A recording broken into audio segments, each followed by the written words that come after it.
Hari ke-27 baca Alkitab untuk Mama. Lanjut ya Mak, Markus 6 ayat 53. Yesus menyembuhkan orang-orang sakit di Genesaret. Setibanya di seberang Yesus dan murid-muridnya mendarat di Genesaret dan berlabuh di situ.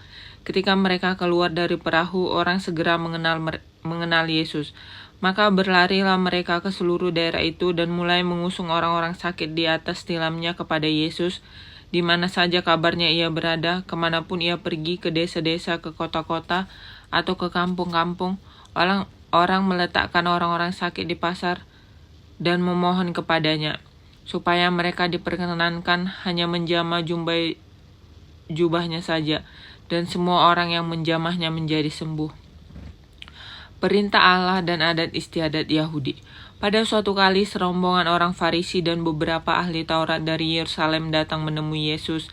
Mereka melihat bahwa beberapa orang muridnya makan dengan tangan najis, yaitu dengan tangan yang tidak dibasuh. Sebab orang-orang Farisi seperti orang-orang Yahudi lainnya tidak makan kalau tidak melakukan pembasuhan tangan lebih dulu, karena mereka berpegang pada adat istiadat nenek moyang mereka. Dan kalau pulang dari pasar, mereka juga tidak makan kalau tidak lebih dahulu membersihkan dirinya. Banyak warisan lain lagi yang mereka pegang, umpamanya hal mencuci cawan, kendi dan perkakas-perkakas tembaga. Karena itu orang-orang Farisi dan ahli-ahli Taurat itu bertanya kepadanya, "Mengapa murid-muridmu tidak hidup menurut adat istiadat nenek moyang kita, tetapi makan dengan tangan najis?" Jawabnya kepada mereka, "Benarlah nubuat Yesaya tentang kamu, hai orang-orang munafik, sebab ada tertulis, bangsa ini memuliakan aku dengan bibirnya, padahal hatinya jauh daripadaku. Percuma mereka beribadah kepadaku, sedangkan ajaran yang mereka ajarkan ialah perintah manusia. Perintah Allah kamu abaikan untuk berpegang pada adat istiadat manusia." Yesus berkata pula kepada mereka, "Sungguh pandai kamu mengesampingkan perintah Allah supaya kamu dapat memelihara adat istiadatmu sendiri. Karena Musa telah berkata, hormatilah ayahmu dan ibumu, dan siapa yang mengutuki ayahnya atau ibunya harus mati. Tetapi kamu berkata, kalau seorang berkata kepada bapaknya atau ibunya, apa yang ada padaku yang dapat digunakan untuk pemeliharaanmu sudah digunakan untuk korban, yaitu persembahan kepada Allah. Maka kamu tidak membiarkannya lagi berbuat sesuatu pun untuk bapaknya atau ibunya. Dengan demikian firman Allah kamu nyatakan tidak berlaku demi adat istiadat yang kamu ikuti itu. Dan banyak hal lain seperti itu yang kamu lakukan." Lalu Yesus memanggil lagi orang banyak dan berkata kepada mereka, "Kamu semua dengarlah kepadaku dan camkanlah. Apapun dari luar yang masuk ke dalam seseorang tidak dapat menajiskannya, tetapi apa yang keluar dari seseorang itulah yang menajiskannya. Barang siapa bertelinga untuk mendengar, hendaklah ia mendengar." Sesudah itu, ia masuk ke sebuah rumah untuk menyingkir dari orang banyak. Murid-muridnya bertanya kepadanya tentang arti perumpamaan itu. Maka jawabnya, "Apakah kamu tidak dapat memahaminya? Tidak tahukah kamu bahwa segala sesuatu yang dari luar yang masuk ke dalam seseorang tidak dapat menajiskannya, karena bukan masuk ke dalam hati tetapi ke dalam perutnya, lalu dibuang di jamban. Dengan demikian ia menyatakan semua makanan halal." Katanya lagi, "Apa yang keluar dari seseorang itulah yang menajiskannya. Sebab dari hati orang timbul segala pikiran jahat, percabulan, pencurian, pembunuhan, perzinahan, keserakahan, kejahatan, kelicikan, hawa nafsu, iri hati, hujat, kesombongan, kebebalan. Semua hal-hal jahat itu timbul dari dalam dan menajiskan orang." Jadi Tuhan Yesus bilang, kalau misalnya yang lebih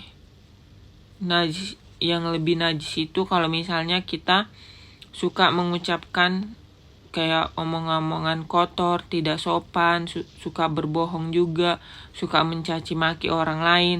Nah, itu yang menajiskan orang. Tapi kalau misalnya makanan, kata Tuhan Yesus ya semua boleh dimakan, karena pada akhirnya juga semua dibuang kan, jadi kotoran.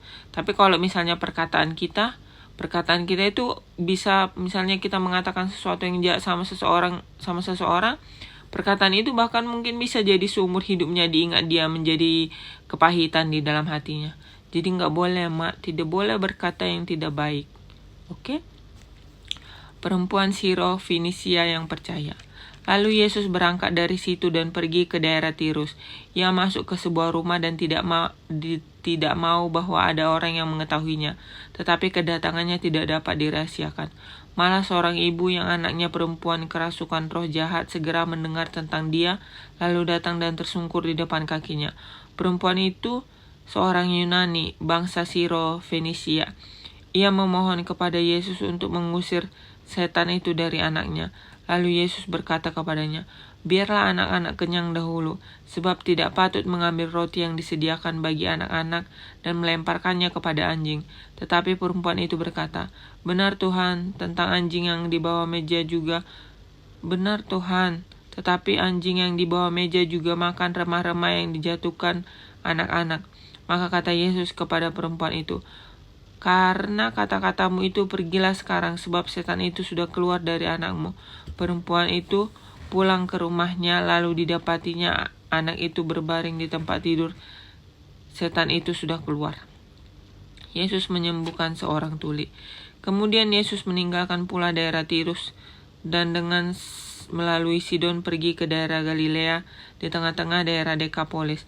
Di situ orang membawa kepadanya seorang yang tuli dan yang gagap dan memohon kepadanya supaya ia meletakkan tangannya atas orang itu. Dan sesudah Yesus memisahkan dia dari orang banyak sehingga mereka sendirian, ia memasukkan jarinya ke telinga orang itu, lalu ia meludah dan meraba lidah orang itu. Kemudian sambil menengadah ke langit, Yesus menarik nafas dan berkata kepadanya, "Efata," artinya terbukalah. Maka terbukalah telinga orang itu, dan seketika ia terlepas pula lah pengikat lidahnya, lalu ia berkata-kata dengan baik.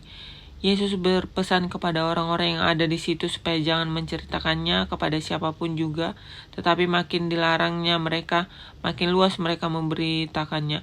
Mereka takjub dan tercengang dan berkata, "Ia menjadikan segala-galanya baik, yang tuli dijadikannya mendengar, yang bisu dijadikannya berkata-kata." Yesus memberi makan 4.000 orang. Pada waktu itu ada pula orang banyak di situ yang besar jumlahnya, dan karena mereka tidak mempunyai makanan, Yesus memanggil murid-muridnya dan berkata, "Hatiku tergerak oleh belas kasihan kepada orang banyak itu. Sudah 3 hari mereka mengikuti aku dan mereka tidak mempunyai makanan. Dan jika mereka aku suruh pulang ke rumahnya dengan lapar, mereka akan rebah di jalan, sebab ada yang datang dari jauh." Murid-muridnya menjawab, "Bagaimana di tempat yang sunyi ini orang dapat memberi mereka roti sampai kenyang?" Yesus bertanya kepada mereka, "Berapa roti ada padamu?" Jawab mereka, 7. Lalu ia menyuruh orang banyak itu duduk di tanah. Sesudah itu ia mengambil 7 roti itu, mengucap syukur, memecah-mecahnya, dan memberikannya kepada murid-muridnya untuk dibagi-bagikan. Dan mereka memberikannya kepada orang banyak. Mereka juga mempunyai beberapa ikan, dan sesudah mengucap berkat atasnya, ia menyuruh supaya ikan itu juga dibagi-bagikan, dan mereka makan sampai kenyang. Kemudian orang mengumpulkan potongan-potongan roti yang sisa sebanyak 7 bakul. Mereka itu ada kira-kira 4.000 orang. Lalu Yesus menyuruh mereka pulang, dan ia segera naik ke perahu dan murid-muridnya bertolak ke daerah Dalmanuta. Orang Farisi meminta tanda. Lalu muncullah orang-orang Farisi dan bersoal jawab dengan Yesus. Untuk mencobai dia, mereka meminta daripada suatu tanda dari surga. Maka mengeluhlah ia dalam hatinya dan berkata, "Mengapa angkatan ini meminta tanda? Aku berkata kepadamu, sesungguhnya pada angkatan ini sekali-sekali tidak akan diberi tanda." Ia meninggalkan mereka, ia naik pula ke perahu dan bertolak ke seberang.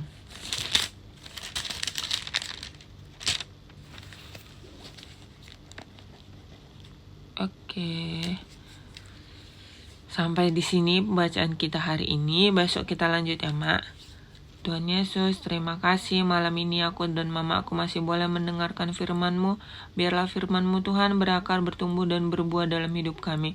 Tuhan Yesus, terima kasih sudah menebus kami di atas kayu salib ya Bapa. Kami mengucap syukur atas itu ya Tuhan. Terima kasih sudah datang ke dunia dan kami kenal di dalam Yesus Kristus. We love you Jesus. Amin. Shalom. Sampai ketemu besok, Mak.